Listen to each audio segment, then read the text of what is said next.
a 1967 Dodge Charger that was built to stop the show.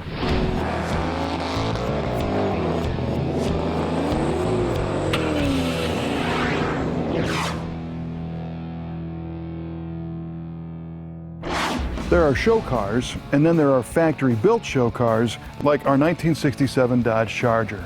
This was put together to tour the International Auto Show circuit back in '67 to demonstrate all of the cool features of the new Dodge Charger for 1967. Everything about the car was intended to catch the eye, ranging from the code WW1 corporate white paint on the exterior to a load of other cool options, including the 425 horsepower 426 Hemi V8.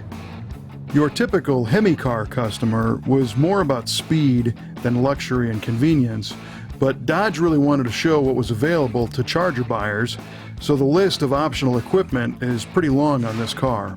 A pair of sport mirrors were installed along with the optional bumper guards, as well as the Hemi-only rear deck lid spoiler. Inside, the driver was treated to power steering and power brakes, power windows, automatic transmission with a console, and one of my favorite options, a clock on the console that is still functioning today. And of course, that interior on the '67 Charger is unique as it has a 4-place bucket seat configuration, and the rear seats fold flat to give you more storage or room underneath the big rear glass window. Another interesting detail is that this car did not have carpeting in the rear compartment. Now you'd think they would have added more luxury items, but instead this one got a rubber floor mat, and that's what it has today.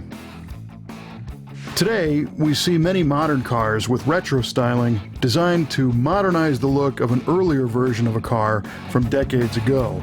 The current Mustang, Camaro, and Dodge Challenger are all great examples of modern retro styling. But did you know that the 1966 and 1967 fastback Dodge Chargers are modern retro style versions of the sloped rear designs of the 30s and 40s? So in a way, these cars were retro back in the 60s when they were new.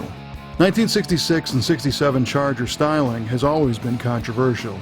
Dodge designers started with the more squared-off coronet body style with its long lines and coved sides, and reworked the roof, the rear glass, the rear deck lid, and the taillights into an aerodynamic fastback roofline. There were numerous reasons for doing this. First of all, it was a fairly low-cost way to create nearly an entirely new-looking car, as they didn't really change the majority of the body or chassis, but they gained a unique body style by changing the roofline. Next, the new design was a big improvement in high-speed aerodynamics, possibly gaining an advantage in NASCAR racing.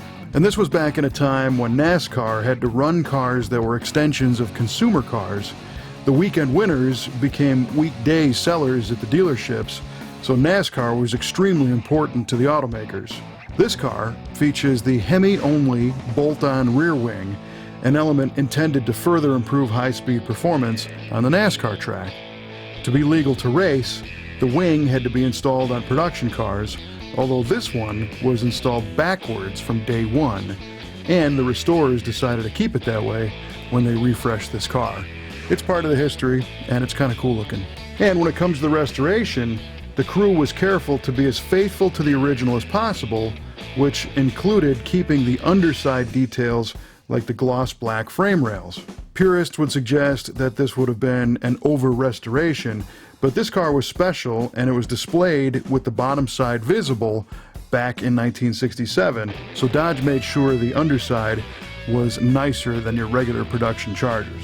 All the pretty details aside, the most exciting option on this car is the big 426 Hemi V8 under the hood. It boasted the same specs as all the '67 street Hemi V8s, with 10 1/4 to 1 compression and dual 4-barrel carburetors, and the giant hemispherical combustion chamber cylinder heads. It was good for 425 horsepower at 5,000 RPM and 490 pound-feet of torque at 4,000 RPM. And although the rocker arms and valve train geometry made for a huge valve cover, Chrysler engineers did everything they could to angle the exhaust valves downward to keep the width of that big engine as narrow as possible, making it fit in a variety of car platforms. With the 4-bolt block, performance cam, transistorized ignition, and free-flowing exhaust, the street Hemi was a close cousin to the race Hemi engine, but far tamer for daily drivers like this luxurious Charger.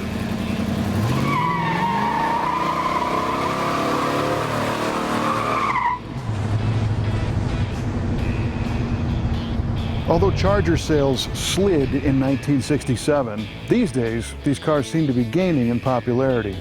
But I guess anything with a 426 Hemi is going to be popular. If you like cars like this, we've got more on our website at MuscleCarOfTheWeek.com. And feel free to find and like our Facebook page, because there's a lot of conversations going on about what's cool in the world of muscle cars. We'll see you next time.